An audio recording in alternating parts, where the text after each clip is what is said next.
Welcome back guys. स्वागत है एक बार फिर से एग्जाम बस अड्डा यूट्यूब चैनल में। मैं हूं आपका दोस्त आरजे रावत और आप देख रहे हैं एग्जाम बस अड्डा यूट्यूब चैनल। तो आज के जितने भी इंपॉर्टेंट क्वेश्चन है गाइस, सारे क्वेश्चन इस वीडियो में हम डिस्कस करने वाले हैं। तो वीडियो में शुरू से लेकर अंत तक बने रहिए और वीडियो में शुरू से लास्ट तक बने रहेंगे, तभी आपको सारे क्वेश्चन समझ में आएंगे। तो इस वीडियो में हम आज के जितने भी इंपॉर्टेंट क्वेश्चन हैं इस वीडियो में भी चर्चा करेंगे और जो अन्य अदर न्यूज़ हैं उनके बारे में भी हम चर्चा करेंगे, डिस्कस करेंगे। अगर आप भी किसी कंपटीशन एग्ज़ाम की तैयारी कर रहे हैं या किसी कंपटीशन एग्ज़ाम की तैयारी करने वाले हैं तो ये वीडियो आपके लिए बहुत ही यूज़फुल होने वाली है। जितने भी अगर आप भी किसी गवर्नमेंट एग्ज़ाम की तैयारी करने या कुछ भी करने वाले हैं तो ये वीडियो आपके लिए बहुत ही यूज़फुल होने वाली है। तो वीडियो में शुरू से लेकर अंत तक बने रहिए।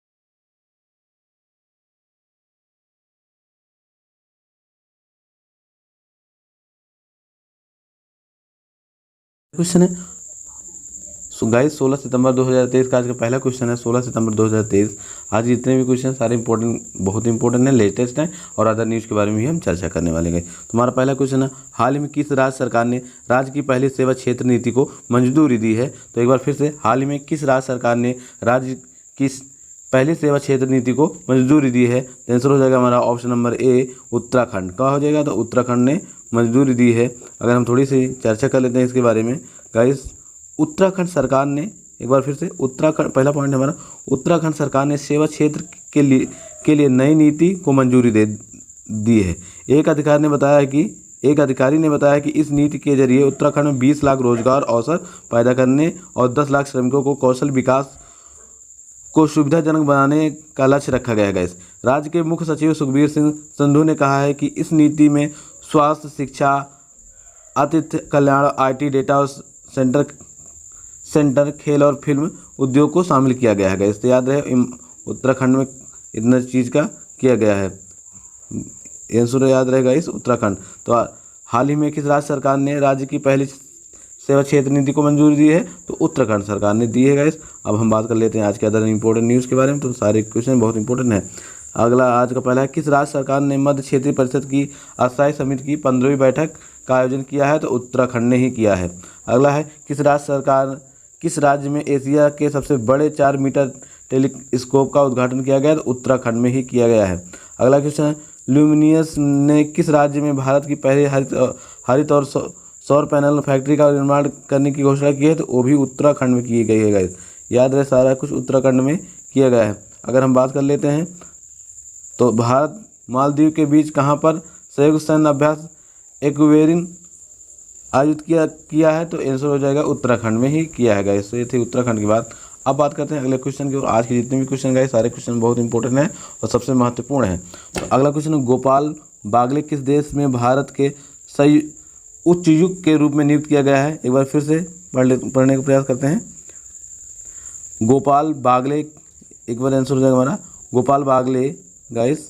गोपाल बागले किस देश में भारत के उच्चायुक्त के रूप में नियुक्त किया गया है? तो आंसर हो जाएगा ऑस्ट्रेलिया में नियुक्त किया गया। कहाँ किया गया इनको? तो आंसर हो जाएगा हमारा ऑस्ट्रेलिया में। ऑप्शन नंबर 3 सही है। ऑस्ट्रेलिया में इनको उच्चायुक्त के रूप में नियुक्त किया गया है। अगर हम इसके पॉइंट के बारे में थोड़ी सी चर्चा करते हैं तो सारे पॉइंट बहुत ही इंपॉर्टेंट है गाइस। अगर हम बात करते हैं तो ये हैं गोखले। बात करते हैं, वरिष्ठ राजनयिक गोपाल बागले को ऑस्ट्रेलिया में भारत का उच्चायुक्त नियुक्त किया गया है। 1982 बैच में भारतीय विदेश सेवा अधिकारी बांग्ले श्रीलंका में भारत के उच्चायुक्त हैं।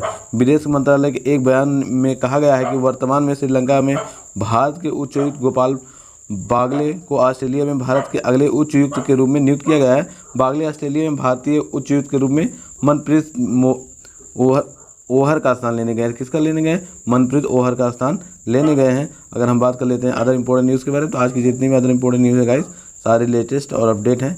तो बात करते हैं आज का हमारा पहले, किस रिसर्च एंड एनालिसिस विंग नए प्रमुख के रूप में नियुक्त किया तो रवि सिन्हा को किया गया था। किस चीज रिसर्च एंड एनालिसिस विंग के नए प्रमुख के रूप में नियुक्त किया गया तो रवि सिन्हा को नियुक्त किया गया है। अगला है नुसरत चौधरी किस देश के इतिहास में पहली मुस्लिम महिला संघीय जज बनी है तो अमेरिका में बनी है गाइस। कहाँ बनी है तो अमेरिका में बनी है। किस आरबीआई के नए डिप्टी गवर्नर के रूप में नामित किया गया है तो स्वामीनाथ जानकी रमन को नियुक्त किया गया। आंसर याद है सारे जितने भी आज के क्वेश्चन सारे क्वेश्चन बहुत इंपॉर्टेंट है। अगला है पनामा में भारत के अगले राजदूत के रूप में किसे नियुक्त किया गया है तो सुमित सेठ को नियुक्त किया गया है इस पनामा में अगले सुमित सेठ को। और किस BRICS महिला वर्टिकल का अध्यक्ष नियुक्त किया गया तो रूबी सिन्हा को किया गया। किसे किया गया रूबी सिन्हा को किया गया है गाइस। आंसर याद रहे।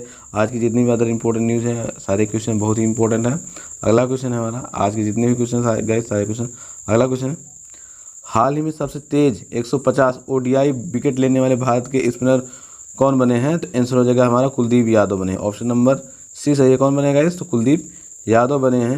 आंसर हो जाएगा हमारा कुलदीप यादव। अगर हम बात करते हैं कुलदीप यादव के बारे में चर्चा करते हैं तो भारतीय स्पिनर कुलदीप यादव ने मंगलवार 12 सितंबर को श्रीलंका के खिलाफ खेले गए एशिया कप 2023 के सुपर 4 मुकाबले में बेहतरीन गेंदबाज से खास रिकॉर्ड बना दिया है। इस शानदार प्रदर्शन के साथ ही कुलदीप ने वनडे क्रिकेट अपने 150 विकेट पूरे कर लिए हैं। इसी के साथ वह भारत के लिए सबसे तेज 150 विकेट लेने के मामले में दूसरे नंबर पर पहुंच गए हैं। उन्होंने 88 मैच में यह कारनामा किया है। बतौर स्पिनर वह सबसे तेज है गाइस तो याद रहे। अब हम बात कर लेते हैं आज के अदर इंपॉर्टेंट न्यूज़ के बारे में। तो आज की जितनी भी अदर इंपॉर्टेंट न्यूज़ है गाइस सारे क्वेश्चन ही बहुत ही इंपॉर्टेंट है। ये क्वेश्चन एग्जाम में पूछे ही जाते हैं गाइस तो इसको नोट कर लीजिएगा। तो आज का हमारा अदर इंपॉर्टेंट न्यूज़ है। आज के जितने भी क्वेश्चन सारे क्वेश्चन बहुत इंपॉर्टेंट है। नीरज चोपड़ा पहला है। नीरज चोपड़ा ने दोहा डायमंड लीग में कौन सा पदक जीता है स्वर्ण पदक जीता है। अगला क्वेश्चन है IPL इतिहास में सबसे तेज अर्धशतक बनाने वाले खिलाड़ी कौन बन गए। यशस्वी जायसवाल बन गए। कौन हो गए यशस्वी जायसवाल हो गए। किस राज्य के रहने वाले उपला प्रवीण भारत के 82 ग्रैंड मास्टर बने हैं तेलंगाना के बने हैं। किस राज्य के तेलंगाना के बने हैं। अगला क्वेश्चन है अजरबैजान में बाकू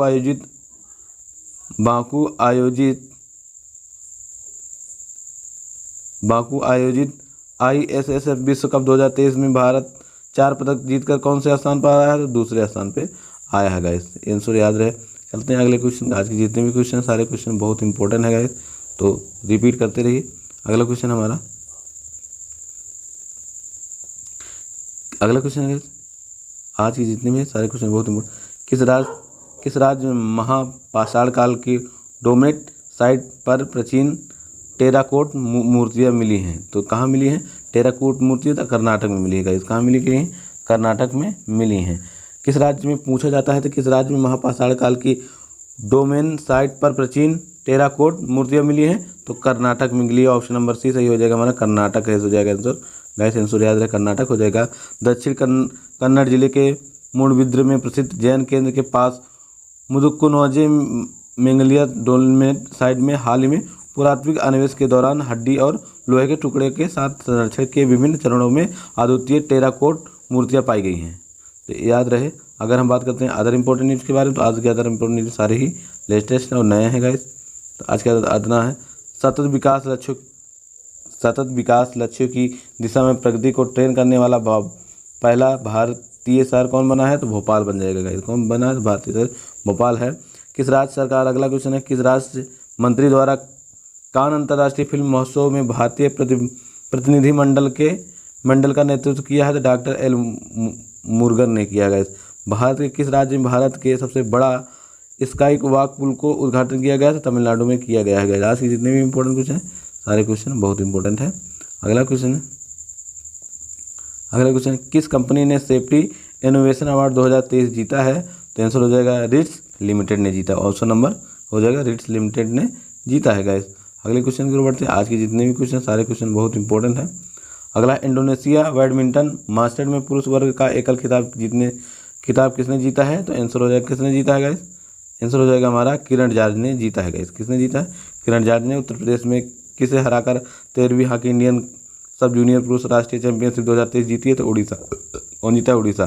किस भारतीय शटलर ने मलेशिया मास्टर 2023 का खिताब जीता है? तो एच.एस. प्रणय ने जीता है गाइस। तो आज की जितने भी क्वेश्चन है गाइस, सारे क्वेश्चन बहुत इंपॉर्टेंट है। चेन्नई सुपर किंग ने किसको हराकर IPL 2023 का खिताब जीता है? तो गुजरात टाइटंस को हराकर जीता है गाइस। अगले क्वेश्चन की ओर बढ़ते हैं। भारतीय सौर ऊर्जा निगम के निदेशक वित्त का पदभार किसने ग्रहण किया है? तो आंसर हो जाएगा जोशी रंजन सिकीदर ने किया है गाइस। आंसर याद रहे, ज्योति रंजन सिकीदर ने। मदन लाल रैंगर को किस देश, अगला क्वेश्चन है, मदन लाल रैंगर को किस देश में भारत के नए राजदूत के रूप में नियुक्त किया गया है? तो आंसर हो जाएगा कांगो गणराज्य में किया गया है। कहाँ किया गया? ऑप्शन नंबर डी सही है, कांगो गणराज्य में इनको किया गया है। ये मदन लाल रैंगर को किस देश में किया था? कांगो गणराज्य में किया गया है। अगला क्वेश्चन है, जितने क्वेश्चन सारे क्वेश्चन बहुत इंपॉर्टेंट है गाइस। अगला क्वेश्चन है, अंतर्राष्ट्रीय लोकतंत्र दिवस कब मनाया जाता है? तो ऑप्शन हो जाएगा 15 सितंबर को मनाया जाता है गाइस। आज के दिन यानी कि 15 सितंबर को लोकतंत्र दिवस मनाया जाता है। जैसे याद है 2 अप्रैल विश्व अटलजा जागरूकता दिवस और 2 अप्रैल 4 अप्रैल अंतर्राष्ट्रीय खनन जागरूकता दिवस और 4 अप्रैल अंतर्राष्ट्रीय गाजर दिवस और 5 अप्रैल राष्ट्रीय समुद्री दिवस। 7 अप्रैल विश्व स्वास्थ्य दिवस मनाया जाता है और 10 अप्रैल विश्व होम्योपैथिक दिवस मनाया जाता है गाइस। और 11 अप्रैल राष्ट्रीय सुरक्षा मातृत्व दिवस मनाया जाता है और 17 अप्रैल को विश्व हीमोफीलिया दिवस मनाया जाए और 17 अप्रैल को वर्ल्ड हीमोफीलिया दिवस मनाया जाता है। अगला क्वेश्चन है, हाल ही में तूफान रेडियन ने किस देश के डरना शहर में 20% हिस्सा तबाह कर दिया है? लीबिया में किया है।